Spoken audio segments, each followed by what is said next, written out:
교독하도록 하겠습니다. 예수께서 올리브산에 앉아 계시는데 제자들이 조용히 다가와 말했습니다. 언제 그런 일이 일어나겠습니까?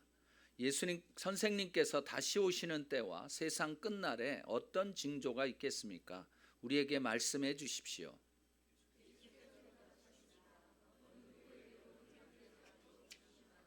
많은 사람들이 내 이름으로 와서 내가 그리스도다 하고 주장하면서 많은 사람들을 현혹할 것이다.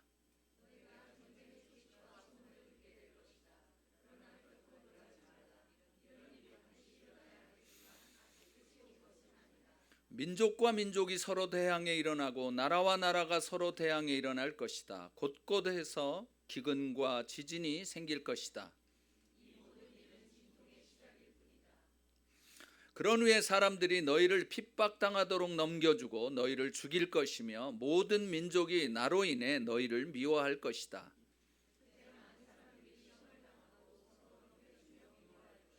또 가짜 예언자들이 많이 나타나 남은 사람들을 현혹하겠고 그러나 끝까지 굳게 서 있는 사람은 구원을 얻을 것이다.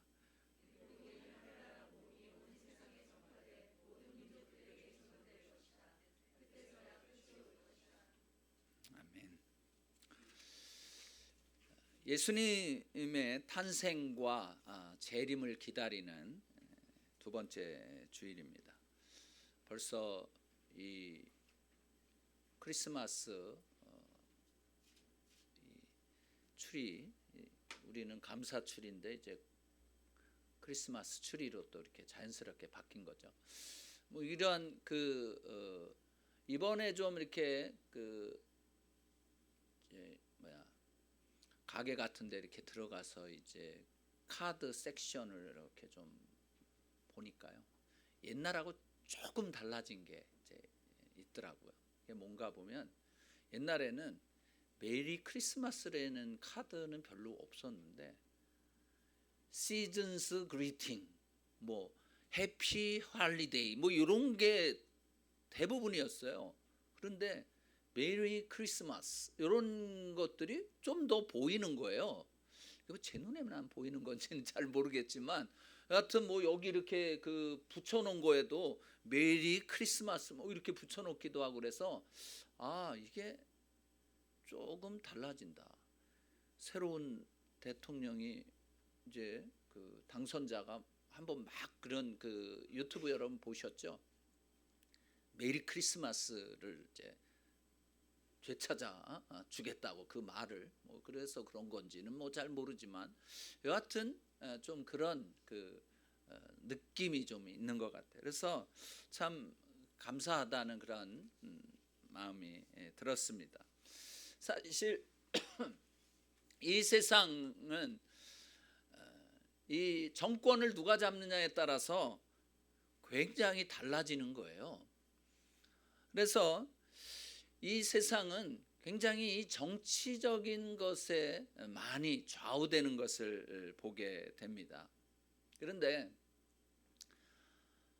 우리가 정치하고 상관없이 살 수는 없는 것 같아요. 왜냐하면 이 정치적인 우리가 아주 이 정치꾼은 아니지만 정치적인 그런 것에 의해서 이렇게 구속도 받기도 하고 또 그 밑에서 컨트롤을 좀 받게 되는 것이죠. 그런데 사실은 우리가 이 땅에 발 디디고 살고 있지만 실제 우리들의 시민권은 하늘에 있는 것이죠. 그래서 우리들이 이 세상의 법과 하늘의 법, 즉 이 성경 말씀과 부닥치는 것이 있으면 우리는 당연히 하나님의 말씀, 하나님의 법 이것을 지키는 것을 우선으로 삼아야 하는 것입니다. 시민권이 하늘에 있기 때문에 그래서 하늘 시민권자로서 하나님의 말씀에 우선 복종하고 살아가는 그러한 삶이 되어져야 되는 것이에요. 그런데 사실 그게 그렇게 쉽지만은 않은 세상인 것이죠. 이제 지난주에 우리들은 예수님이 반드시 다시 오신다는 것을 확인했습니다. 그렇죠? 다시 오시죠? 아멘. 그렇기 때문에 마치 예수님이 안 오실 것처럼 사시면 안 되는 거예요. 천년 만년 이대로 살 것이다, 뭐 이런 게 아니고 반드시 오시되, 오늘은 그렇다면 이제 예수님이 다시 오시는 그때의 징조는 무엇일까? 오늘 읽은 성경 말씀을 중심으로 해서 우리가 같이 나눠 보고자 합니다. 이 배경의 말씀은 이런 거예요. 예수님이 제자들과 함께 예루살렘 성전으로 가셨습니다. 예루살렘 성전으로 가셨다가 나오시면서 제자들 중에서 어떤 제자가, 와, 예수님 굉장하죠? 이 돌들, 이 성전이. 그 당시에 이 성전은 헤롯 성전이었어요. 헤롯이 중수한 것이에요. 이 원래 예루살렘 성전은 제일 처음에 누가 만들었습니까? 제1성전이 솔로몬이 만든 거예요. 솔로몬이. 그리고 그 다음에 두 번째는 이제 이 사람들이 이 바벨론의 포로가 잡혀가면서 성전이 다 막 퇴락하고 뭐 전쟁에 여러 가지 것들을 다 가져가고 그러는 바람에 성전이 아주 누추해진 거죠. 무너지게 된 거죠. 그래서 제2차 예루살렘 성전을 누가 지었습니까? 포로로 갔던 사람들이 다시 돌아와서 느헤미야를 중심으로 해가지고 다시 지었던 것이 제2성전이에요. 그러면 이제 제2성전이 남아있던 것을 이 헤롯이 AD에 이제 그 1세기 초에 46년간에 걸쳐서 그거를 새로 지은 게 아니라 그냥 다시 리모델링을 한 거예요. 근데 리모델링을 할 때 어떻게 했냐면 이 내부를 금으로 도금을 했습니다. 근데 이 예루살렘 성전의 돌들이 보통 하나의 무게가 40 내지 50톤 정도 된 굉장히 큰 거였어요. 그래서 그 내부에다가 금으로 다 이렇게 칠을 해놓은 거죠. 굉장히 화려하게 한 거. 이 헤롯이 이두메 사람이어서 이 유대 사람들의 환심을 사기 위해서 그렇게 이 중수를 이제 리모델링을 한 거였었어요. 근데 예수님이 이제 제자들이 너무 멋있지 않냐고 막 이랬더니 예수님이 하신 말씀이 뭐였어요? 이 성전이 돌 하나도 돌 위에 돌이 남아있지 않고 다 무너질 것이다, 이렇게 말씀하셨잖아요. 근데 이게 이제 70년도에 로마가 들어와서 이 성전을 그 예루살렘을 함락을 하고 나서 들어와 보니까 예루살렘 성전 내부에 뭐가 있어요? 금이 그냥 다 있는 거예요. 그래가지고요, 이 로마 이 군인들 뭐 이런 사람들이 그 금을 다 이렇게 긁어가느라고 다 부셨어요. 그래서 그 돌 하나가 다 무너지게 될 것이다라고 말씀하셨던 그 예수님의 말씀이 그대로 이루어진 것이에요. 그런데 지금 그 예루살렘 성전의 벽, 통곡의 벽이라고 알려져 있는 그 벽은 조그마한 벽돌로 됐는데 가난한 사람들이 그곳을 이제 벽돌로 쌓아가지고 거기는 금을 거기다 입히질 않은 거예요. 그래서 그냥 아직도 통곡의 벽이라고 하는 것이 남아있는 것이, 그래서 무너지지 않아서 거기만 남아 있는 것이죠. 여하튼 이 예루살렘 이 성전을 이것을 보면서 예수님께서 그 제자들이 그렇게 물어봤는데, 그때에 예수님은 이게 다 무너질 것이다라고 얘기하신 후에 얼마 후에 감람산에 앉아 계실 때 예수님 이제 그 제자들에게 말씀을 다시 하시게 된 것입니다. 거기 보면 제자들이 와가지고 감람산에 앉아 있는데 언제 그런 일이 일어나겠습니까? 언제 이 성전이 다 무너져가지고 그렇게 돌 위에 돌 하나도 남지 않는 그런 때가 언제입니까? 물어본 거예요. 그러면서 선생님께서 다시 오시는 때와 세상 끝날에 어떤 징조가 있겠습니까? 우리한테만 살짝 얘기해 주세요. 여기 조용히 왔다는 것은 privately 왔다는 것이거든요. 그래서 예수님께서 그 제자들의 이야기에 물음에 대답을 해 주신 것이에요. 제자들의 질문의 그 핵심은 뭐냐면 이거예요. 언제, 시간, 그리고 어떻게, 여기에 관심이 많았어요. 우리들도 이렇게 무슨 질문이나 뭐 이렇게 저기를 보면 굉장히 알고 싶은 게 많은데, 그러면 언제 그 일이 일어나나? 특별히 마지막 때의 그런 것에 대해서는 언제, 이게 굉장히 관심이 집중이 되는 거예요. 그래가지고 이단들이 항상 이야기하는, 지난주에도 말씀드렸지만 이 다미선교회 그 사람이 이장님 씨라고, 그 사람이 이름을 바꿔가지고 이제 회개 뭐 했는지 다른 교회를 지금 하고 이제 담임을 하고 있다고 그러더라고요. 근데 여하튼 언제, 이게 굉장히 그 사람들에게는 관심인가 봐요. 그래서 이 제자들도 거기에 관심이 있었는데, 사실 예수님께서 대답하신 것을 보면 언제가 아닌 거예요. 내용이 중요한 거예요. 내가 무엇을 해야 되는지에 대해서 강조하신 것을 우리가 볼 수 있는데요.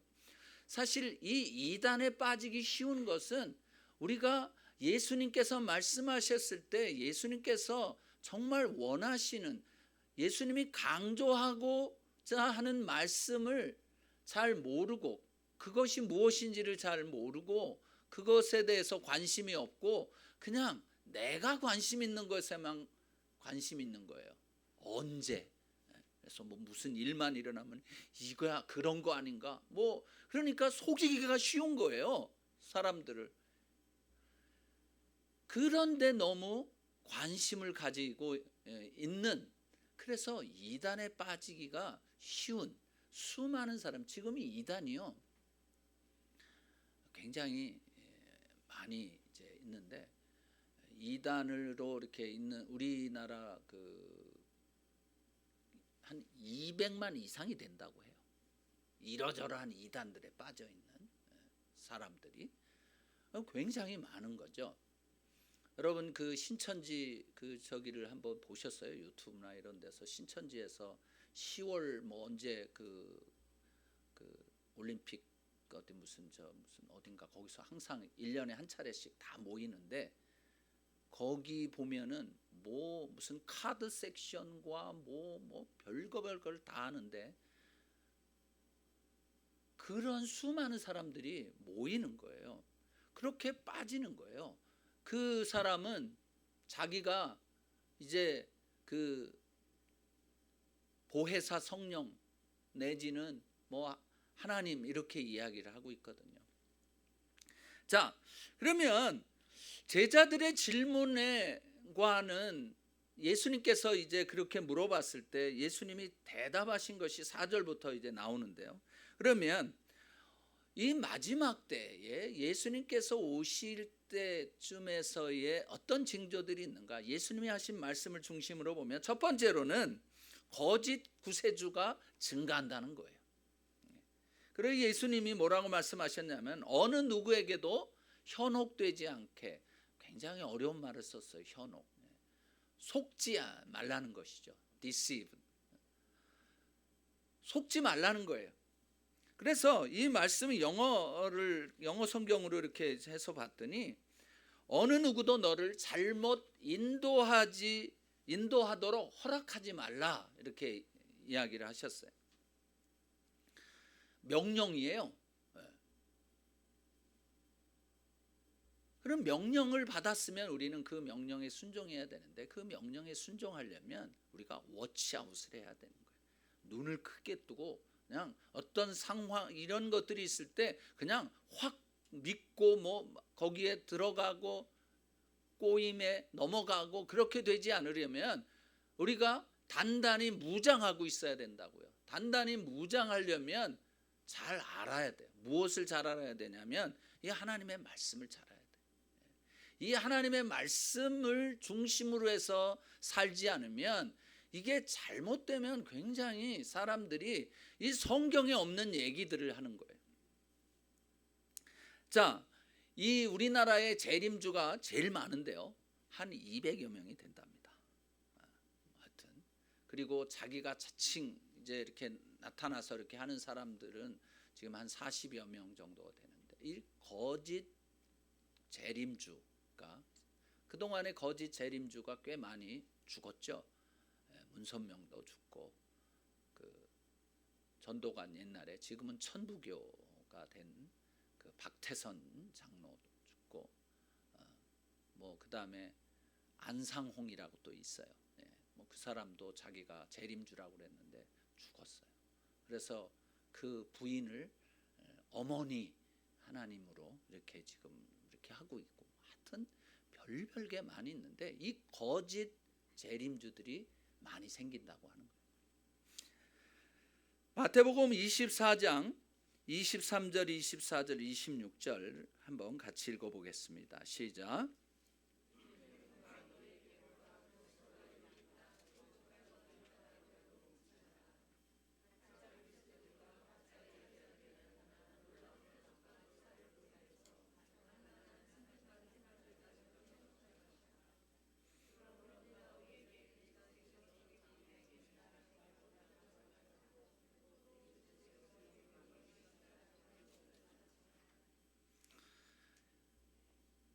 그리스도가 여기 있다 저기 있다 이런 소리에 현혹되지 말라는 것이에요. 속지 말라는 것이에요. 데살로니가 후서 2장 1절부터 4절까지 읽어보겠습니다. 시작.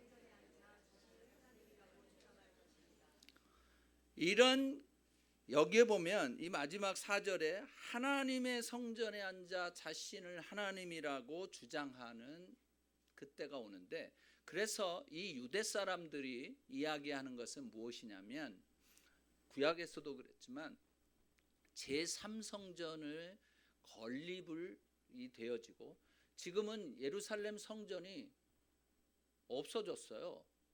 그리고 그 예루살렘 성전이 있던 곳에 지금 무엇이 세워져 있냐면 모스크가 세워져 있습니다.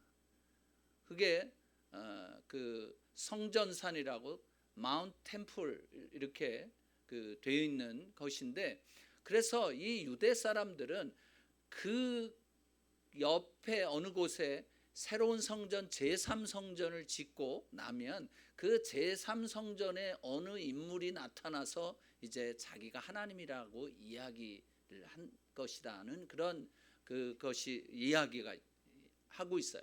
그래서 지금 뭐 그 제3성전의 건립을 위해서 모든 준비가 지금 되어 있다고 유대 사람들이 다 지금 준비를 하고 있더라고요. 여하튼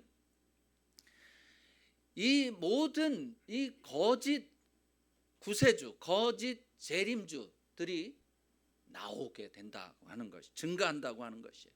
그렇기 때문에 우리가 굉장히 조심해야 되는 것은 이것을 분별할 수 있는 것은 그것은 다른 것으로 있지 않아요. 이 말씀으로 통해서만 가능한 일이에요. 어떤 사람들은 직통 계시를 받는다고 많이 얘기를 해요.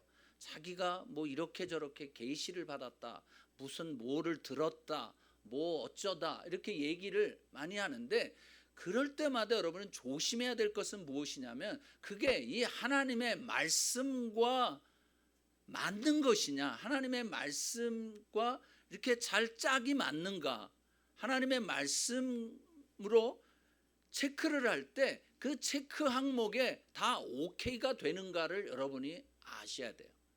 그것을 하지 않고 그냥 자기 마음에 있는 건 뭐 무슨 소리가 들렸다, 뭐 꿈에 뭘 봤다, 이런 것을 그냥 무조건 믿고 그대로 따라가면 잘못될 수가 가능성이 있는 거죠. 그렇기 때문에 그런 것들이 있을 때 여러분들은 이 하나님의 말씀을 중심으로 해서, 그리고 성령님께 다시 한번 여쭤보는 게 필요해요. 하나님께 여쭤보는 거는 괜찮습니까? 100번 의심이 나서 100번 여쭤봐도 괜찮아요. 그러니까 그게 잘못 미혹에 빠지게 되면, 속아 넘어가게 되면 거기에서부터 다시 돌이키기가 더 힘들어지기 때문에 그런 것이에요. 두 번째로는 전쟁의 증가라고 하는 것이에요. 전쟁의 소식과 소문, 그런 소문이 들려도 결코 놀라지 말라, 이렇게 말씀하십니다. 그러면서 그런 일이 꼭 일어나야 된대요. 그렇지만 그게 끝은 아니다, 이렇게 말씀을 하신 거예요. 그러면서 한 민족이 민족을 치고 한 나라가 나라를 치는, 지금 엄청난 이러한 일들이 지금 일어나고 있지 않습니까? 아프리카에서의 이 내전들을 보면요, 대부분 이 부족 간의 전쟁이에요. 부족 간의 전쟁이 벌어져 가지고 10만 명, 20만 명 뭐 이렇게 죽이는 거는요, 이건 뭐 다반사인 거예요. 옛날에 앙골라 내전에서 후투족과 후치족의 그 싸움으로 250만이 죽었어요. 이런 것들이 지금은 어떻습니까? 이 IS가 이렇게 나타나 가지고 지금 IS가 하는 일들을 보면 이거는 인간이 저럴 수가 있나? 하여튼 세계 유산이라는 유산은 자기네가 점령한 지역에 있는 거는요 다 부셔버립니다. 뭐 그리고 이 전쟁들이 끊임없이 일어나잖아요. 이라크에서 지금은 뭐 전쟁이 안 일어나는 것 같지만 여하튼 이 난리와 난리의 소문들이 계속 나타나는 거예요. 지금 저쪽 이라크 위쪽에서는 이라크 그 민병대 쿠르드족은 크리스찬이 좀 많은 부족이에요. 그 위쪽에 있는데 이라크 그 민병대와 또 이 이라크 정부군과의 그러한 싸움이 또 있죠. 또 아프리카에서는 여러분 잘 아시지만 보코하람이라고 이 이슬람 급진주의자들이 또 사람들을 뭐 갖다가 죽이는 것, 그리고 이들은 참수하는 이러한 일들, 뭐 이러한 것들이 끊임없이 나오고 있는 거예요. 한국은 지금 내부적인 이 분열들이 굉장히 또 심한, 이러한 일들이 일어난다고 해서 결코 놀라지 마, 패닉하지 말라는 거예요. 지속적으로 이러한 일들이 일어날 것이라는 거예요. 세 번째로 자연재해의 증가인 거예요. 곳곳에서 기근과 지진이 일어난다고 했어요. 그런데 이것은 고통의 시작일 뿐, 영어를 보니까 첫 번째 아이를 낳는 고통의 시작이라는 거예요. 여러분 우리 자매님들 아이를 낳아보시는 이 자매님들은 첫 번째 고통, 그 아이를 낳는 해산의 고통이 얼마나 큰지 아시잖아요. 내가 다시는 애 안 낳겠다 그러잖아요. 그러다가 얼마 후에는 또 낳으시죠. 왜냐하면 너무 아이가 이쁘니까. 이 해산의 고통이 시작이라는 거예요. 그게 더 심한 일들이 일어날 것이다 라고 하는 것을 말하는 것이에요. 쓰나미, 토네이도, 이 토네이도도요, 이게 장난이 아니에요. 거기에다 태풍, 홍수, 그다음에 이거 그 온도가 떨어지는 것도 굉장히 우리가 상상하지 못할 정도로 떨어지기도 하더라고요. 이러한 것이 이 세계 재난 통계 연구센터에서 이렇게 나온 걸 보니까 이러한 것들이 1990년대부터 급증하기 시작했다는 거예요. 네 번째로 그리스도인들의 핍박이 증가된다는 것이에요. 예수를 믿는 사람들을 잡아 법정에 넘겨 갖은 고통을 겪게 하고 마침내는 사형에 처하게 할 것이다. 예수님이 말씀하셨어요. 여러분 그렇지 않습니까? 그리스도인들의 핍박이 점점 심해지고 있어요. 이 이슬람 근본주의 이슬람들이 잡은 그런 나라들이나 또 터키도 자꾸 그렇게 돌아가려고 하죠. IS도 그런 식으로 이렇게 나아가죠.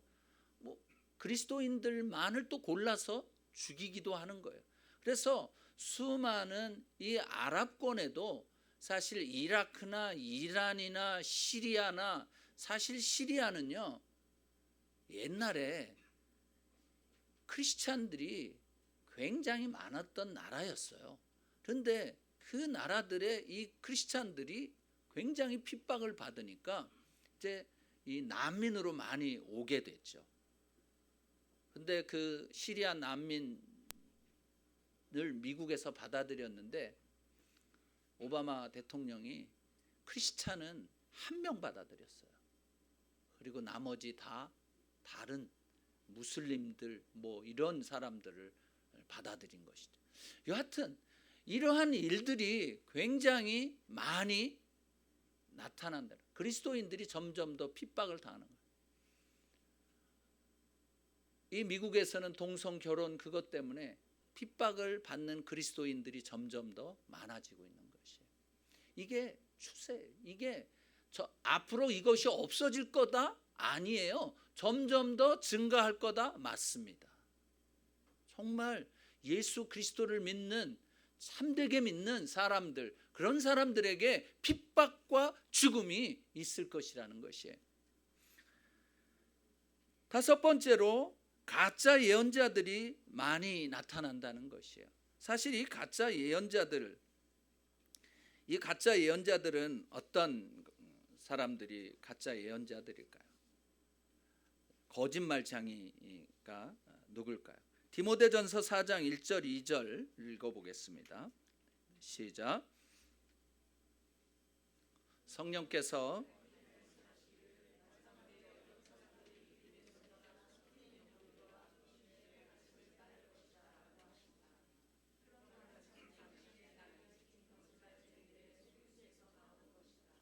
양심의 낙이 찍힌 거짓말쟁이들의 속임수인데, 그러면 이 거짓말쟁이들은 누구를 말하는 것인가? 요한일서 2장 22절 말씀을 읽어보겠습니다.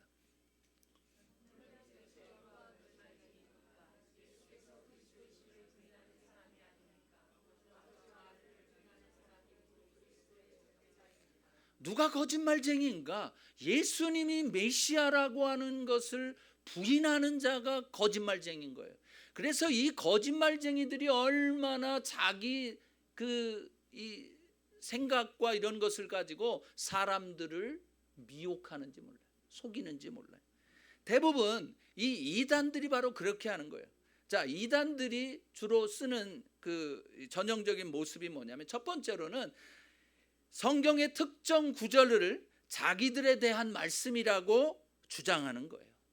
예를 들어서 뭐 14만 4천, 신천지는 그러잖아요. 14만 4천 12지파 뭐 이런다고요. 다 특정 구절들을 자기에게 자기의 교회에 대한 말씀이라고 이야기를 하는 거예요. 두 번째로는 재림의 시간과 장소를 예언을 합니다. 어느 시간? 1992년 10월 28일. 그래가지고요, 그날 마포에 모여가지고 수많은 사람들이 기다렸다가 그냥 뭐 나중에는 시간이 됐는데도, 시간이 지났는데도 예수님이 재림만 하시니까 난리를 친 거예요. 무슨 저 갈멜산에서 바알의 선지자들이 했던 것처럼 뭐 난리가 났었어요. 세 번째로는 특정인 인간을 구원자 메시아라고 말하는 거예요. 문선명이나 이만희나 뭐 정명석이나 이런. 그리고 자기들만이 구원을 받는다고 말해서 다른 사람들에게 두려움을 심어주는 거예요. 우리로 안 들어오면 너희들은 끝이야, 이런 거죠. 특정 구절 가운데 특정 부분만 인용하는 경우가 많은 거고, 그리고 하나같이 지금의 이 개신교가 잘못됐다라고 비판을 하는 거예요. 물론 잘못된 게 있어요. 기존 개신교에 우리가 회개하고 돌이켜야 될 것이 많이 있지만, 그러나 이 교회는 예수 그리스도께서 피로 값주고 사신 것이기 때문에 그 교회만이, 이제 하나님이 세운 그 교회만이 영원할 것이거든, 남아있을 것이거든. 그리고 이 이단들과 이렇게 비슷한, 서로 같은, 거의 같은 그 교리들이라고 그럴까, 뭐 그런 걸 가지고 있어요. 그리고 성경을 비유적으로 해석을 합니다. 성경을 성경 말씀 그대로, 물론 성경 가운데 비유가 있어요. 비유가 있지만 그 모든 것들을 비유적으로 이야기를 해버리는 거예요. 그래서 이거는 이런 뜻이 아니고 이런 거다 해서 자기들에게 유리하게 하는 거죠. 이것이 바로 거짓 예언자들이 하는 일들인 거예요. 예수 결국에는 뭐예요? 자기가 메시아다라고 이야기하는 거예요. 그런데 사실은 아니잖아요. 그게 거짓말쟁이잖아요. 예수님만이 메시아인 거예요. 그것을 다른 사람이 내가 메시아다 이렇게 하는 것이 바로 그 사람들이 거짓말쟁이라는 것이죠. 여섯 번째로 여기 보면 불법이 점점 더 많아질 것이다 이야기를 합니다. 불법이 더욱 많아진다. 그래서 많은 사람들의 사랑이 식어간다. 이 죄가 많아진다고 하는 것이에요.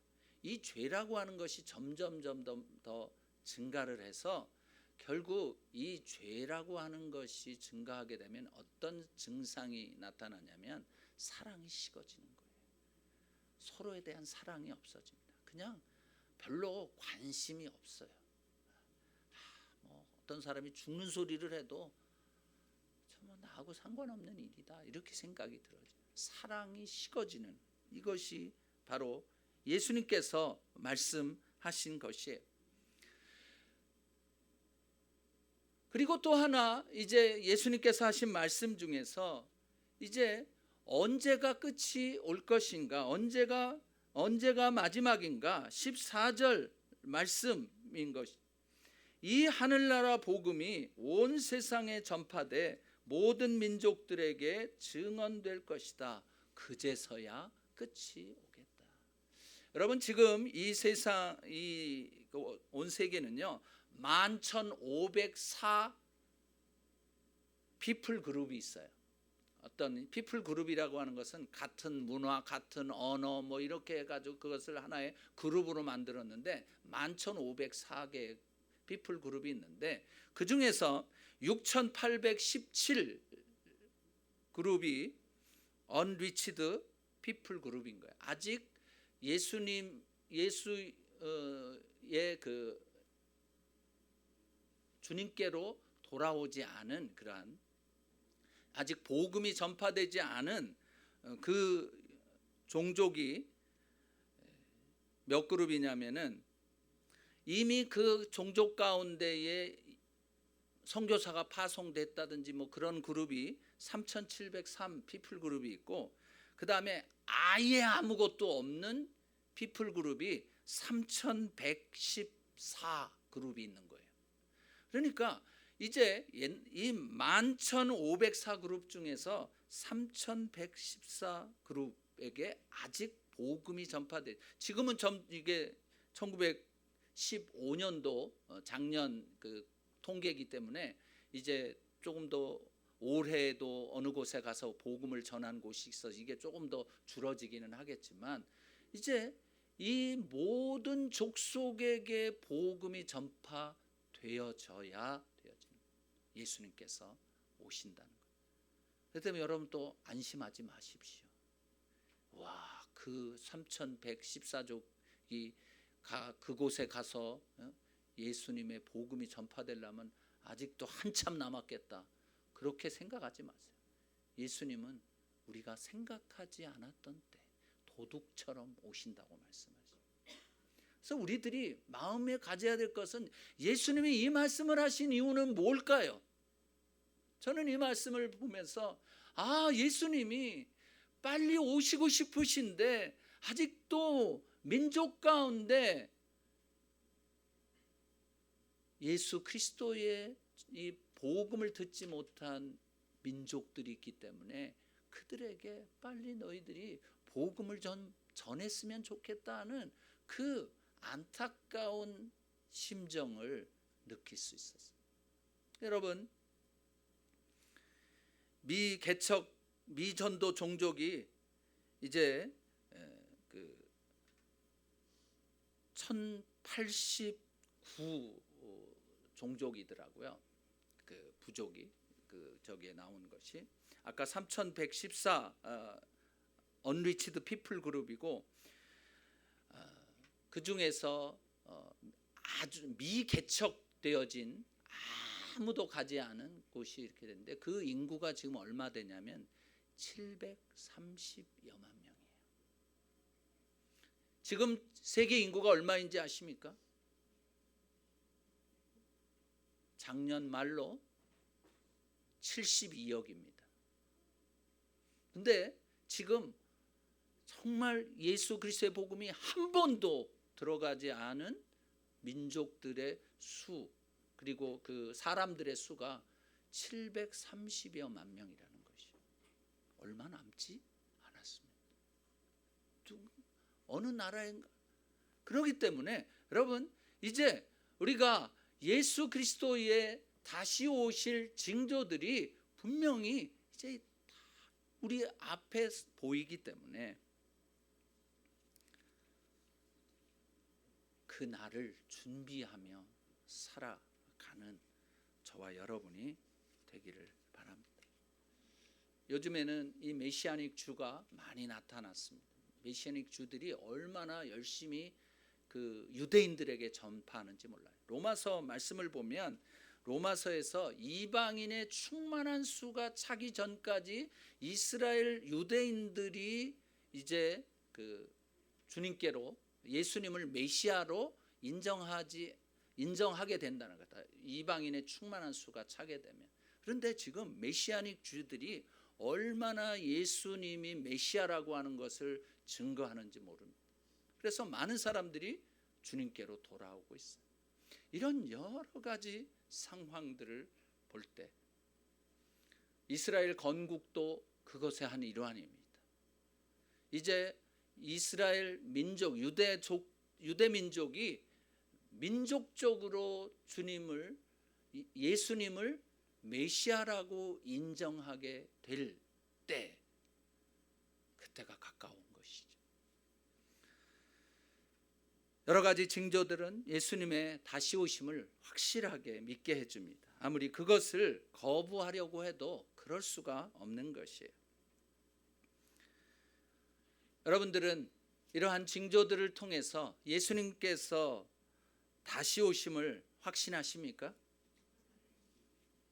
이런 징조는 우리로 하여금 예수님이 다시 오신 날이 가까우니 준비하라고 하는 것을 말씀하시는 것입니다. 이것이 하나님의 쌓이는 것이죠. 그래서 예수님의 재림을 기다리는 성도로서 마라나다 아멘 주 예수여 오시옵소서라고 하나님께 기도하는 저와 여러분이 되어지기를 주의 이름으로 축원합니다. 기도하시겠습니다.